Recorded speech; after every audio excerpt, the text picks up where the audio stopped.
So I promised folks I was going to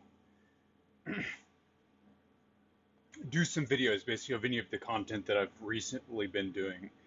So if I post something about LDL and cardiovascular disease, I will do some video on LDL and cardiovascular disease with respect to the particular um, aspect of that I'm talking about in the content. So if I make a thread, if I make an Instagram post, I'll just do a corresponding video. So that's what I'm going to do now. The corresponding video to my Zach Bush debunk. It's almost like embarrassing calling it a debunk because it's like that almost makes it sound like I'm doing something like intelligent or skillful, and I'm not, because it's like the original post is so bad that it doesn't really take much to quote unquote debunk it. It's just that the post has 7,000 likes. Zach has something like 230,000 followers or 270,000 followers. He's a lot on Instagram. So he has like 250,000 people that these kinds of posts are going out to, and it's essentially a public health service that I show how this is incorrect, and I'm going to show how it's incorrect using the actual scientific literature, whereas he doesn't cite anything. I'm going to cite everything in support of these statements that I'm making.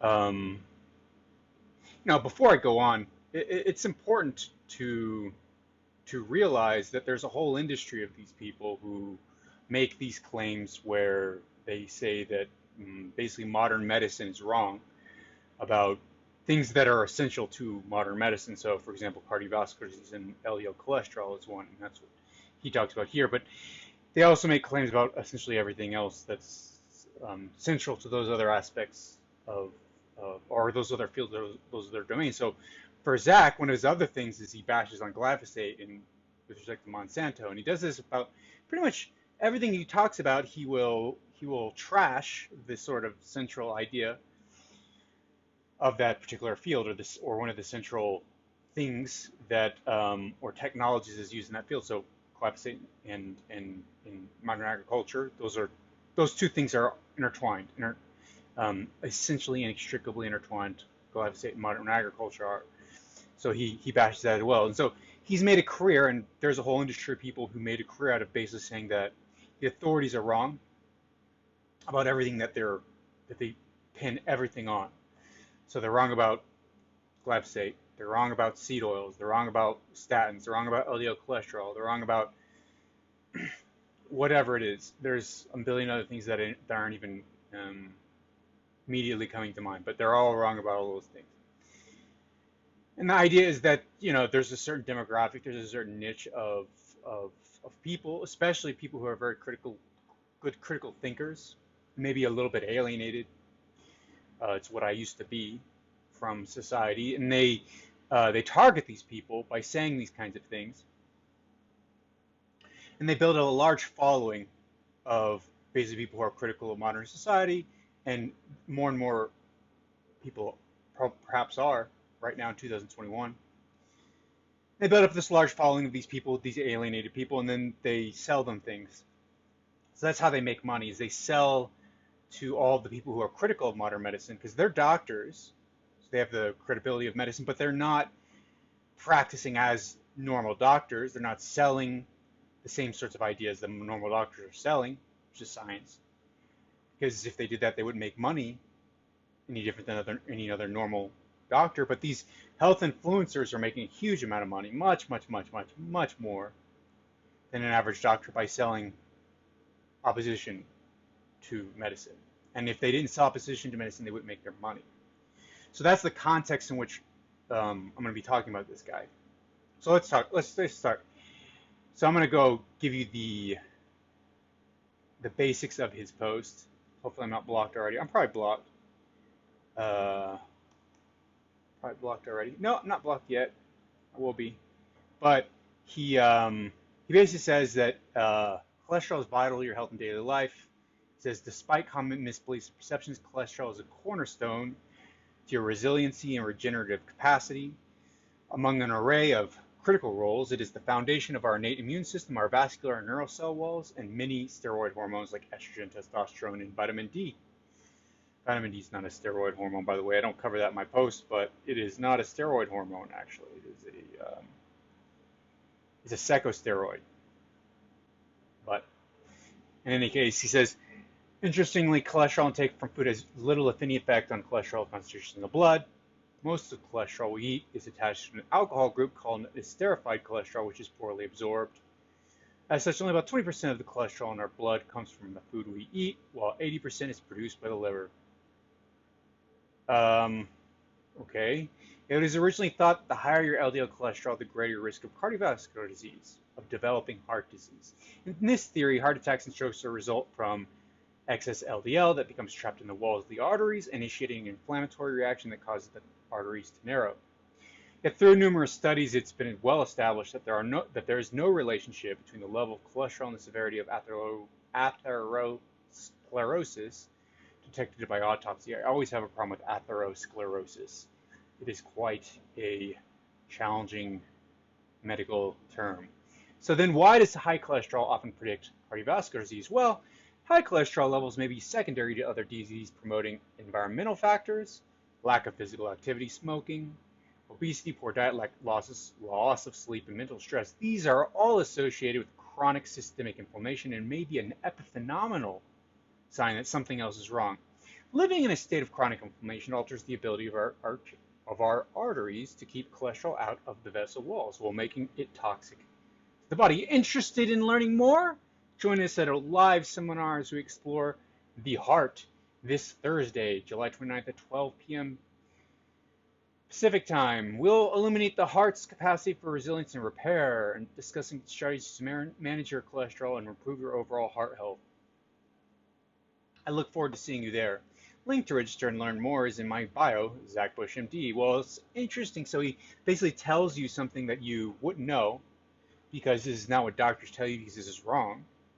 And he's like, okay, you want to learn more? Come to my webinar. And I don't know what he's going to say in his webinar. It might be crazy stuff. It might be more mundane. I actually don't know. How is he using this to market in order to sort of, it's like a gateway drug to more extreme stuff? Or is it just him trying to get business by saying things that are extreme, but then kind of mellowing out? I'm not sure what his business model is. My gut feeling is it probably gets crazier from here. But let's talk about why it's crazy. So cholesterol is vital to your health and daily life. This is true. Yes, every cell synthesizes cholesterol. That's why every cell synthesizes cholesterol. And he says, despite common misbeliefs and perceptions, cholesterol is a cornerstone of resiliency and regenerative capacity. True, inside your cells, it's not necessary outside your cells. And as I talk about in my post, studies have rigorously shown that it's not important for memory, it's not important for protecting from Alzheimer's disease, it's definitely not important for heart health, it's not important for muscle growth, it's not important for, let's go look at my post. It's not important for cancer prevention, it's not important for immunity, it's not important for quality of life. And so one of the reviews I cite is this review in The Lancet, a very famous review on statins. Over 1,000 citations by other scientists, and it's with basically all the experts in the field and some very legit, incredible, and scrupulous and meticulous people. But hey, don't believe me, go read the study yourself. You will see that it is as I'm saying. Okay, so I also cover that in a thread, so you can go look at my Instagram post to see that I covered it in a thread, and I said read the paper yourself, and I say, so let's go back to this post actually. Let's go back to, okay, great. Among the array of critical roles is foundation of our innate immune system, our vascular and neural cell walls, and many steroid hormones like estrogen, testosterone, and vitamin D. It is important for all of these things, but blood cholesterol isn't, because all the cells create their own cholesterol. And so he says, it's important for many steroid hormones like estrogen, testosterone, and vitamin D. True, you do synthesize estrogen, testosterone, and vitamin D from cholesterol, actually just estrogen and testosterone. But if you drastically reduce your cholesterol levels by, say, using a statin, you only get about a 3.4% decrease in testosterone levels, suggesting or showing, demonstrating that blood cholesterol levels have a clinically insignificant. You're never going to notice this difference in your body and in the way you feel or anything like that in terms of the testosterone levels. It's a clinically insignificant role in testosterone production. He also says vitamin D. This is actually not true. Vitamin D is not, in fact, synthesized from cholesterol. It's synthesized from 7, I think, hydroxycholesterol, which is also where cholesterol is synthesized from. So actually, cholesterol and vitamin D are synthesized from the same exact source, but vitamin D is not synthesized from cholesterol. They each have a common parent. So he's already just like, he's just wrong here. And it's just only going to get worse because he doesn't know what he's talking about. He says, cholesterol intake from food has little, if any, effect on cholesterol concentration in the blood. It's partly true. There are some hyper-responders. About 25% of the population do respond strongly to dietary cholesterol. And he says most of the cholesterol we eat is attached to an alcohol group called an esterified cholesterol. That doesn't even make any sense because esterified cholesterol is the form of cholesterol in the form that we eat. It's not attached to the esterified cholesterol. It is the esterified cholesterol, and that is poorly absorbed. So, like, the writing here is nonsensical. But whatever. So he says about 20% of our cholesterol in the blood comes from food we eat, but 80% is produced by the liver. It's fine. We'll just go on to the next thing. He says it was originally thought that the higher your LDL cholesterol, the greater risk of developing cardiovascular disease. It's not originally thought; it's still thought overwhelmingly among virtually all physicians and virtually all cardiovascular disease researchers. The only people who don't believe that are not basically the only people who don't believe that are not a part of the cardiovascular disease research community anymore. Like they don't do any relevant work. They just basically they write review articles suggesting that LDL cholesterol is not involved in cardiovascular disease when it's overwhelmingly known to be the case that it is. And nobody takes anything that they say seriously because it's overwhelmingly established that LDL cholesterol causes cardiovascular disease. There's no question about it. And he says, in theory, heart attacks and strokes result from excess LDL that becomes trapped in the walls of the arteries, initiating an inflammatory reaction that causes the arteries to narrow.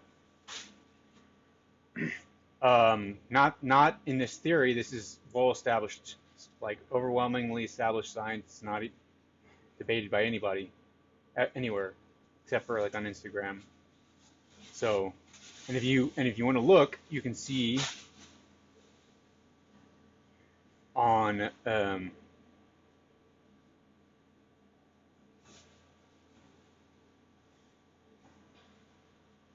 you can look and see that this is the case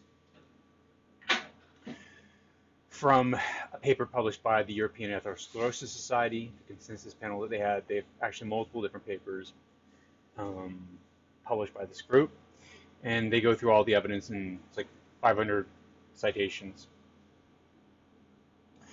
And they look through all the different ways that you could possibly establish causality, and the evidence grade is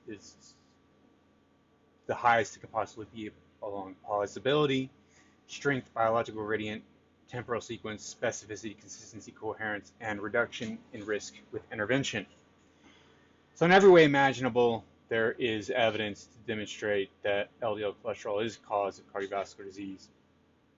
The reason this guy believes it's not the case or says it's not the case is because he's totally out of touch.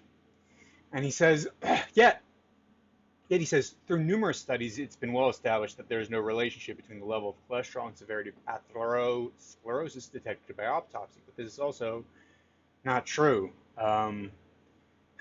It's just like, it's just so weird how somebody can say these things, even though they have no bearing to reality. So here you can see an autopsy study or a review of many autopsy studies written, I think, in the 1990s. I couldn't find a more modern review, but overwhelmingly it is the case. Autopsy study after autopsy study, there's a rough correlation, weak correlation, about 0.32, an R of 0.32 between LDL cholesterol and even total cholesterol in cardiovascular disease. Sorry, And this is related to the fact that even though there's a weak correlation, this weak correlation is related to the fact that LDL cholesterol is not the only factor involved in causing cardiovascular disease. A lot of other things are involved, not just LDL. Cool. Um, so yes, of course, it's a weak relationship because every single risk factor involved in cardiovascular disease is all modest. Even smoking has a modest role. If you have everything else perfect and you smoke, your risk of developing cardiovascular disease still isn't that large. But it's whenever all the different risk factors come together, then you have a synergistic effect, and your risk of developing cardiovascular disease becomes quite substantial. Cool. All right, let's move on to yeah, that's wrong. Why does so then he says, why does high cholesterol often predict cardiovascular disease? It's like he's already assumed now, based on stuff that's not true, that it just predicts cardiovascular disease and it's not causal. He says, high cholesterol levels may be secondary to other disease-causing environmental factors, such as lack of physical activity, smoking, obesity, poor diet, loss of sleep, and mental stress. These are all associated with chronic systemic inflammation and may be an epiphenomenal sign that something else is wrong. Living in a state of chronic inflammation alters the ability of our arteries to keep cholesterol out of the vessel walls, while making it toxic to the body. So I even read that again, and I see now that, like, he says these are all associated with chronic systemic inflammation and may be an epiphenomenal sign that something else is wrong. What is the epiphenomenal sign that something else is wrong? I think he's referring to LDL cholesterol, which is, it's just funny. It's like this whole thing is actually not even written that well the more I read it. But yeah, no, look, those other things like smoking, obesity, poor diet, loss of sleep, mental stress, lack of physical activity, these are all associated with cardiovascular disease as well, independently. There's a lot of different factors that predispose the vessel walls to developing disease. But LDL cholesterol is one of the main ones. But there's a lot of different things. So, but he's saying that these things are what's causing LDL cholesterol. But that's not the case. So obesity doesn't cause high LDL cholesterol, actually. Obesity is associated, especially morbid obesity, extreme obesity is associated with lower LDL cholesterol. This might be related to the role of insulin in regulating LDL cholesterol levels. But that's something we can get into some other time. But the really interesting point that I'm trying to make is that, in my opinion, it's interesting, but a lot of these things actually have no relation to LDL cholesterol. So these are not actually determinants of LDL cholesterol. And unlike what he says, he's actually wrong. So I just broke that down. I will do some editing on this video to make sure that the citations come across the screen as I talk about the different issues. And this is absurd. So it's 7,000 likes. He has over 200,000 followers on Instagram. He's having a deleterious impact on public health. He doesn't know what he's talking about. He needs to delete his account because this is hurting people. He claims to want to be helping people. He's hurting people with this kind of information. So if you like the video, click subscribe down below. Check out my other social media accounts. Twitter is going to be Kevin in Bass, Kevin in Bass. That's 2 N's on Twitter. Health Misinfo on Twitter as well, and same thing on Instagram. Same 2 accounts, Kevin in Bass and Health Misinfo. Click subscribe below. Check me out on the other social media platforms, and I will hopefully be making some more videos like this in the future. If you like it, please comment below. Let me know you like it. If you think I'm full of crap, if you think I'm wrong, if you think farmers paying me to make this, let me know that too. It'll drive the algorithm, right?